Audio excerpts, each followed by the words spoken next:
Alhamdulillahirabbil alamin.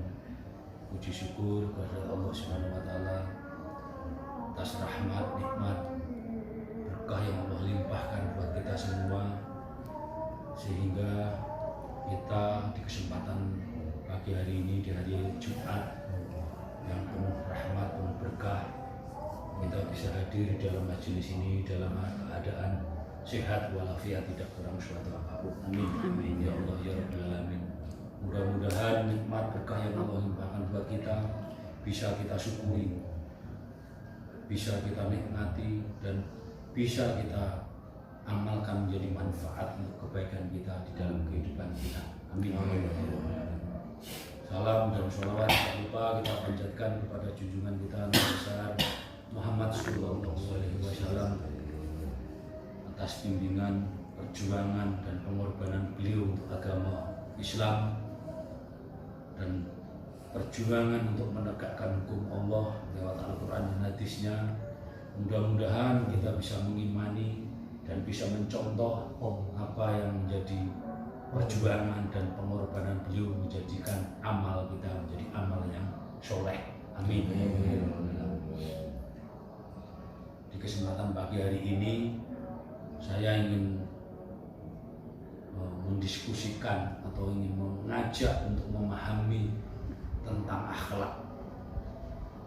Akhlak itu kalau diartikan dengan jasmani itu ucapan yang baik dan tindakan yang baik sesuai dengan apa yang diajarkan oleh Rasul kita, Rasulullah SAW, yaitu lewat Al-Quran dan hadis. Itu arti secara bahasa.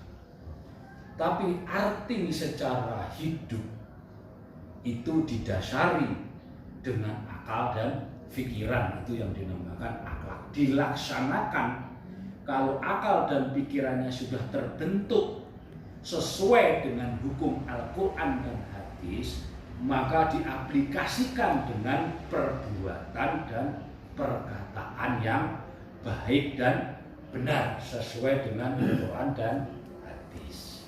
Nah, kita sebagai manusia kesulitan untuk memahami itu karena belajar kita dari bacaan. Nah, saya kasih contoh bagaimana cara kita memahami bacaan itu supaya ada nilainya akhlak. Suatu misal kita membaca Alhamdulillahirabbil alamin, yang diartikan dalam bahasa yaitu bersyukur kepada Allah. Atas apa kita bersyukur? Banyak. Atas rezeki, atas sehat, atas jabatan, atas waktu, atas kesehatan. Itu wajib bersyukur kepada Allah sesuai yang diajarkan oleh Rasul kita. Nah, secara kalimat kita sudah bisa bersyukur dengan mengucapkan Alhamdulillahirabbil alamin. Tapi bagaimana dengan perbuatan kita? Apakah kita sudah mampu bersyukur? Karena landasan iman kita adalah bilisan, bil arkan, bil qalbi. Secara perbuatan belum tentu kita mampu bersyukur. Bagaimana cara bersyukur dengan perbuatan kita? Kalau kita sudah mendapatkan rezeki, suatu misal saya hari ini sudah dapat rezeki 10.000. Sebelum mendapatkan rezeki kita berdoa, ya Allah, mudah-mudahan hari ini diberi rezeki. Ternyata Allah mengabulkan doa kita dan kita diberi rezeki 10.000. Kita secara lisan Alhamdulillahirabbil alamin, tapi secara perbuatan akhlak belum tentu kita bersyukur. Begitu kita menerima uang, perasaan kita merasa kurang. Apakah itu bentuk rasa syukur? Belum. Tapi kalau kalimat syukur sudah kita ucapkan Alhamdulillahirabbil alamin, tapi akhlak yang bersyukur belum tentu. Maka belajarlah suatu keimanan itu yang dirangkai iman itu dengan kesempurnaan, yaitu iman bilisan, bil arkan, bil qalbi. Keimanan ini nggak bisa dipecah, dipisahkan. Cukup kita bisa membaca, tidak cukup. Itu belum bisa dikatakan memiliki iman. Tapi itu bagian daripada kita beriman. Tapi kesempurnaannya iman harus dilandasi dengan bil arkan dan bil qalbi. Itulah yang harus kita pahami supaya akhlak kita terbentuk. Yang dibentuk pertama kali adalah akal dan pikiran kita. Bagaimana cara membentuk akal dan pikiran kita? Sedangkan akal dan pikiran kita waktu diajarkan sholat saja, kita selalu mengingat duniawi, mengingat masalah, mengingat kebenciannya, mengingat iri dengkinya, mengingat persoalannya. Padahal kita ini waktu sholat dituntut untuk selalu ingat kepada Allah yang sudah diajarkan di dalam Al-Quran, yaitu surat Tuhan ayat 14. Nah, di situ bagaimana kita bisa memahami itu?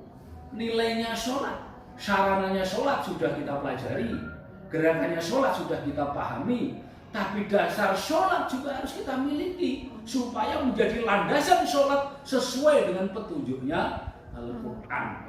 Supaya akhlak kita terbentuk.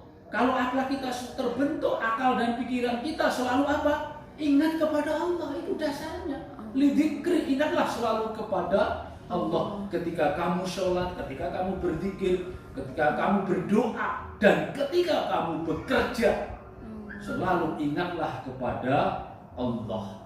Dengan lidzikri, akal pikiranmu akan selalu bersandar kepada Allah. Dengan bersandar kepada Allah, maka akal dan pikiranmu akan terbentuk dengan sifatnya Allah, hukumnya Allah, ilmu dan pengetahuannya Allah. Maka akhlaknya ada. Setelah akhlaknya ada, maka dilakukan dengan tindakan dan perkataan. Itulah yang diajarkan di dalam Al-Quran, yang diajarkan di dalam hadis, yang dicontohkan dan diperjuangkan oleh Rasulullah. Itu dasarnya itu. Itulah akhlak kita akan ada sesuai yang diajarkan oleh Rasulullah.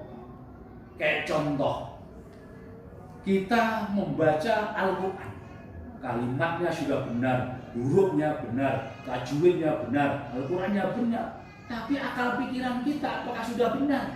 Ketika kita membaca, ingin menjatuhkan orang lain, membenci orang lain, menanamkan dendam kepada orang lain, menanamkan kebencian orang lain, menghasut orang lain, itu tidak ada di dalam Al-Quran. Itu adanya di dalam akal dan pikirannya manusia yang membaca Al-Quran.